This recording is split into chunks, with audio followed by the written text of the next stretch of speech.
रक्षा मंत्री का यह बयान लोगों को काफ़ी ज़्यादा उम्मीदें दे रहा है कि आखिर कब तक ये कार्रवाई या फिर जवाब हम देखने को मिलेगा हमें। और इसी पर हम चर्चा करेंगे कि जवाब कैसा हो, कितना बड़ा हो कि आइंदा से दुश्मन ऐसी हरकत करने की सोचे भी नहीं। इस चर्चा में हमारे साथ भाग ले रहे हैं बीजेपी प्रवक्ता रोहन गुप्ता जी, डिफेंस और internal security expert lieutenant general Shankar Prasad ji, वरिष्ठ पत्रकार हर्षवर्धन त्रिपाठी जी और पाकिस्तान से जुड़े हैं पाकिस्तान की पत्रकार आरजू काजमी जी। आप सही मेहमानों का बहुत बहुत स्वागत हमारे शो में। और बहुत दुख की घड़ी में हम लोग इस शो में जुड़े हुए हैं और सब कोई एकमत से इस पूरी घटना की निंदा कर रहा है पिछले 24 घंटे से।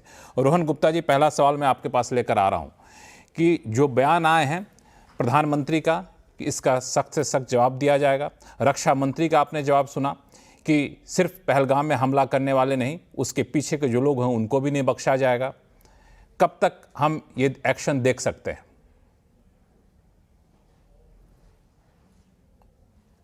रोहन जी से हमारा संपर्क नहीं हो पा रहा है। हर्षवर्धन त्रिपाठी, मैं आपके पास आऊंगा। हर्षवर्धन त्रिपाठी, आपको क्या लगता है कि सरकार अब किस बात का इंतजार कर रही है? देखिए लक्ष्मण जी, सबसे पहले तो ये मुझे लगता है कि जो कुछ हुआ है इस पर साफ साफ हमें बात करनी पड़ेगी। ये नहीं चलेगा। मैं सुबह से डिबेट देख रहा हूं, लोगों को कहते सुन रहा हूं कि इसमें हिंदू मुसलमान मत करिए। तो हिंदू मुसलमान तो करने कोई गया नहीं था। कोई हिंदू जाकर किसी मुसलमान से लड़ने भिड़ने भी नहीं गया था। हिंदू तो गया था हमारे अपने कश्मीर में, उन खूबसूरत वादियों में अपनी कुछ अच्छी यादों के लिए गया था।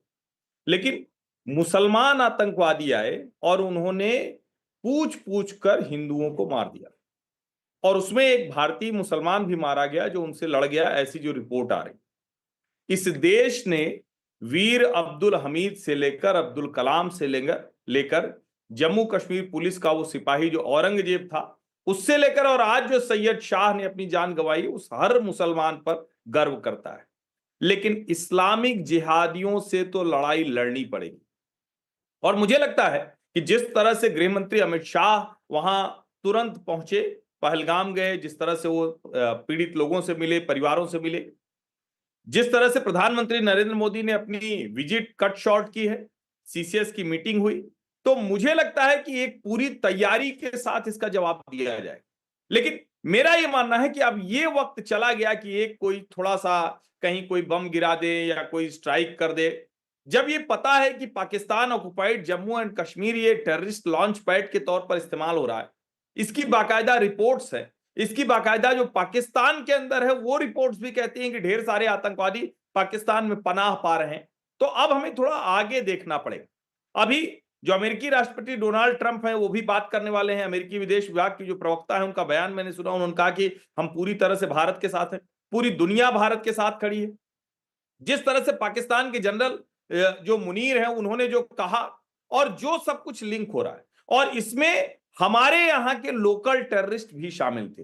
तो दो फ्रंट पर काम करना होगा और मुझे लगता है कि उसकी शुरुआत हो गई है, क्योंकि रिपोर्ट आ रही है कि ढेर सारे लोगों को गिरफ्तार किया गया है। आज ही 2 आतंकवादियों को मार गिराया गया है। अब उसके आगे क्या? भारत में जो लोग देशद्रोह का काम कर रहे हैं, गद्दारी का काम कर रहे हैं, ऐसे लोगों के खिलाफ भारत सरकार को थोड़ा कड़ा कदम उठाना पड़ेगा। ये लिखकर सोशल मीडिया पर उन्माद फैलाकर और निकल जाना ये नहीं चलेगा, पहली बात। दूसरा, अब भारत सरकार को जो सो कॉल्ड एलओसी है इससे आगे सोचना ही पड़ेगा, क्योंकि जब तक ये पीओजेके है और इवन पाकिस्तान जिस तरह से बर्ताव कर रहा है, जब तक ये रहेगा तब तक यहां आतंकवाद रहेगा, तब तक पूरा भारतीय उपमहाद्वीप इससे पीड़ित रहेगा। अब आपको डिफेंस कॉलोनी, आर्मी कॉलोनी उस एलओसी के आसपास बसाने की तरफ बढ़ना पड़ेगा, तभी कश्मीर सिक्योर हो पाएगा। उससे पहले तो मुझे, जिसको कहते हैं कि एक घटना होगी उसका हम जवाब देंगे, फिर कुछ दिन वो शांत रहेंगे और यही करेंगे, क्योंकि इसके अलावा उनको अपना अस्तित्व बचाने के लिए कोई और रास्ता सूझता नहीं। बिल्कुल, इसके अलावा अस्तित्व बचाने के लिए और कोई रास्ता सूझता नहीं। इस पर मैं आऊँगा। हमारे साथ लेफ्टिनेंट जनरल शंकर प्रसाद साहब हैं, इनसे मैं रिएक्शन लूँगा, लेकिन इस बीच रोहन गुप्ता जी हमारे साथ जुड़ गए। रोहन जी, मैं देख रहा था सिलसिलेवार घटना कि 2016 में 8 सितंबर को उरी में हमला होता है, 19 जवान शहीद होते हैं, और ठीक 11 दिन बाद 29 दिसंबर को भारत का सर्जिकल स्ट्राइक होता है। 2019 में 14 फरवरी को पुलवामा में सीआरपीएफ कैंप पे हमला होता है, 40 जवान शहीद होते हैं, और ठीक 12 दिन बाद 26 फरवरी को ऑपरेशन बालाकोट होता है, और अब 22 अप्रैल को पहलगाम में हमला होता है। अगला जवाब हम कब देंगे? देखिए, मुझे लगता है कि देश की आत्मा पे वार हुआ है और जिस प्रकार से रिएक्शन आ रहे हैं पूरे कश्मीर से, ये कोई किसी धर्म के व्यक्तियों पे हमला नहीं है लक्ष्मण जी। ये पूरे कश्मीरी अवाम के ऊपर हमला है, उनकी रोजगारी पे हमला है, उनकी जो पूरी कश्मीरियत है उसके ऊपर हमला है। और ये मुझे लगता है जो आका इनके बाहर बैठे जिनके इशारों पे हुआ, ये उनके लिए भी बहुत बड़ा सरप्राइज का मामला होगा कि जिस प्रकार से आउटरीच पूरे कश्मीर से और पूरे देश में है, मुझे नहीं लगता है कि ये एक वन ऑफ द इवेंट होगा लक्ष्मण जी। अब मुझे लगता है कि फुल एंड फाइनल हिसाब करने का समय आ गया है। हम लोग अब रिएक्ट नहीं करेंगे। ये जब मुझे लगता है कि पाकिस्तान ने एक जो हद पार कर दी है, जो जिस प्रकार से कश्मीर में शांति छाई हुई थी, जिस प्रकार से लोगों को रोजगारी मिल रही थी, शांति अमन चैन का माहौल था, और जिस प्रकार से पाकिस्तान का आंतरिक हाल है, और जिस प्रकार से उनके जनरल का एक बयान बीच में आया था, मैं वो सारी चीजों को जोड़ के देखता हूं, तो ये जो उन्होंने हरकत की है, मुझे लगता है कि इसका अब मुंह तोड़ जवाब देने की बात नहीं है, फुल एंड फाइनल हिसाब करने की बात है। जिस प्रकार से भारत सरकार, राजनाथ सिंह जी का स्टेटमेंट देखिए, अमित शाह जी का स्टेटमेंट देखिए या मोदी जी का, मुझे लगता है कि ये सरकार बातें करने में नहीं मानती। एक strong action, strict action, result bound, time bound manner में होगा। और पूरे देश की जब अपेक्षा इस सरकार के साथ में है, मैं भी एक नागरिक हूं, हम सबकी अपेक्षा सरकार के साथ में, अभी तक सारी अपेक्षाओं पे सरकार खरी उतरी है, इसमें भी खरी उतरेगी, मुझे विश्वास है।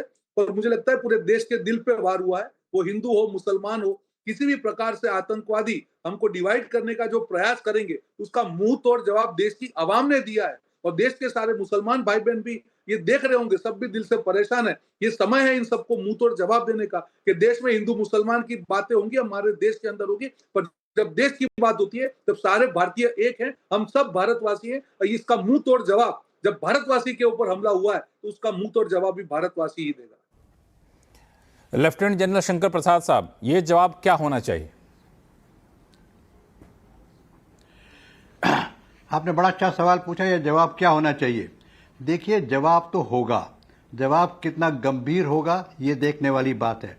मेरी समझ से ये आ रहा है कि जिस प्रकार से कैबिनेट कमेटी ऑफ सिक्योरिटी की मीटिंग हुई है, जिस प्रकार से रक्षा मंत्री की मीटिंग हुई है, जिस प्रकार से होम मिनिस्ट्री की कश्मीर में मीटिंग हुई है, इससे साफ जाहिर होता है कि अब भारत सरकार मल्टी डायरेक्शनल अटैक करेगी पाकिस्तान के ऊपर। यानी कि उसको मिलिट्री एक्शन होगा, उसका इकोनॉमिक एक्शन होगा, उसका डिप्लोमेटिक एक्शन होगा, उसका पॉलिटिकल एक्शन होगा। हर एक चीज को अलग अलग चंद शब्दों में समझाता हूं। मिलिट्री एक्शन वहां होगा जहां से आतंकवाद की तैयारी होती है। उसका लीडर कहां है? उसका लीडर रावलाकोट में है, वहां पर एक्टिविटी होगी। उसको कौन मास्टरमाइंड कर रहा है? उसका मास्टरमाइंड लश्कर तैयबा कर रहा है, वहां पर अटैक होगा। और इसको सबकी साजिश, सबकी तजवीज कौन बनाता है? आईएसआई पाकिस्तान की आर्मी बनाती है। और पाकिस्तान की आर्मी किसके नीचे काम करती है? एक चीफ ऑफ आर्मी स्टाफ जो कि खुद जिहादी कंफर्म हो चुके हैं। वो एक इस्लामिक सेमिनरी में पढ़े हुए हैं, उनके पिताजी एक मौलवी थे एक मॉस्क के अंदर, वो तो खुद जिहादी है। तो ये पूरा जो लाइन है, chief of army staff, ISI, लश्कर तैयबा, रावलाकोट और जहां ट्रेनिंग कैंप्स हैं, ये 4-5 जो टारगेट्स हैं, इनको निगरानी में रख के कुछ ना कुछ हरकत होगी। दूसरी बड़ी बात, इन्होंने हमारी इकोनॉमी को अटैक किया है। कश्मीर की इकोनॉमी कहां से कहां जा रही थी, 9% ऑफ जीडीपी हो गई थी, वो सब बर्बाद करने की कोशिश की है। तो अब इस पर एक इकोनॉमिक वॉर भी होगा। इकोनॉमिक वॉर के कई एक तरीके हैं। पहला तरीका तो ये है कि FATF, financial action task force, जो पेरिस में काम करती है, जहां पर ये ग्रे लिस्ट में थे पाकिस्तान वाले, शायद निकल गए हैं, अब उनको दोबारा ब्लैक लिस्ट में लाना है। ये पूरे विश्व के जो लीडर्स हैं वो हमारे साथ हैं, चाहे रशिया हो, चाहे अमेरिका हो, चाहे सऊदी अरेबिया हो, जापान हो, सब हमको सपोर्ट करेंगे कि पाकिस्तान को अब दोबारा FATF की ब्लैक लिस्ट में डाला जाए। आपको पहले से मालूम है कि पाकिस्तान की इकोनॉमी वैसे ही एक भिखमंगी हो रही है। अगर इसको दोबारा FATF में ब्लैक में डाल दिया तो इनका बुरा हाल हो जाएगा। तीसरी बात पॉलिटिकल है। देखिए, पाकिस्तान के अंदर आपको समझना चाहिए, मैं बड़े संक्षिप्त में बता रहा हूं, बड़ी शॉर्ट फॉर्म में बता रहा हूं, वैसे तो हर एक चीज में डिटेल बात हो सकती है। पॉलिटिकल में क्या है, आप आगे भी आऊंगा, इस पर डिटेल में आऊंगा आगे भी। एक आर्मी चीफ है, एक मिनट बता दूं, इसको समाप्त कर दूं अगर मौका दें तो। एक आर्मी चीफ है, एक उनकी पॉलिटिकल गवर्नमेंट है। तो इन दोनों में हेलो, सुन रहे हैं आप क्या? इन हाँ, दोनों में हाँ, सुन रहा हूं, आपकी आवाज आ रही है, actually बोलिए। पाकिस्तान को चलाता है? तो हाँ, तो पाकिस्तान के अंदर एक पॉलिटिकल डिस्पेंसेशन है, एक मिलिट्री डिस्पेंसेशन है। बात किसकी चलती है? आज मैंने बयान सुना पाकिस्तान के रक्षा मंत्री का, उन्होंने कहा हमको तो पता नहीं है क्या हुआ, ये तो हमारे यहाँ से कोई हुक्म गया नहीं, ये तो इंडिया में हुआ होगा।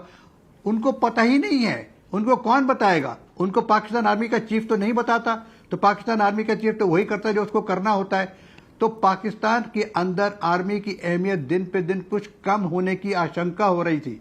तो पाकिस्तान के आर्मी चीफ ने आज दिखा दिया कि हम यहाँ के बादशाह हैं, हम इस देश को चलाते हैं, हम इंडिया की पॉलिसी खुद बनाते हैं। पाकिस्तान जो है कहता है, क्लियर आर्मी चीफ कहता है कि कश्मीर इनकी गर्दन है, हम इसको पकड़ के रखेंगे। तो इन सब चीज़ों को अगर आप देखें, पॉलिटिकल देखें, डिप्लोमेटिक देखें, इकोनॉमिक देखें और मिलिट्री देखें, मैं समझता हूं कि हमारी सरकार एक बड़ी मैच्योर सरकार है जो बड़ी कंसिडर्ड व्यू देगी। सीसीएस में डिस्कस हो रहा है, ये हरकत आज कल और परसों में नहीं होने वाली है, ये हरकत में समय लगेगा, ये बड़ी सोच विचार से होगी। और जब भी इस किस्म की हरकत में समय लगेगा तो हमें ये भी सोचना पड़ता है कि इसका रिटर्न क्या होगा। इसका देखिए, हम जब भी कोई एक्शन करते हैं हमें यह भी सोचना पड़ता है कि इसका एनिमी क्या रिएक्शन होगा। तो उस सब चीज को मिला के एक बड़ी सीरियस स्ट्रैटेजिक अटैक होगा, जो मैंने आपको बताया 4 पार्टों में, हालांकि बहुत संक्षिप्त में बताया था, लेकिन इन सब नहीं, इस पे मैं आगे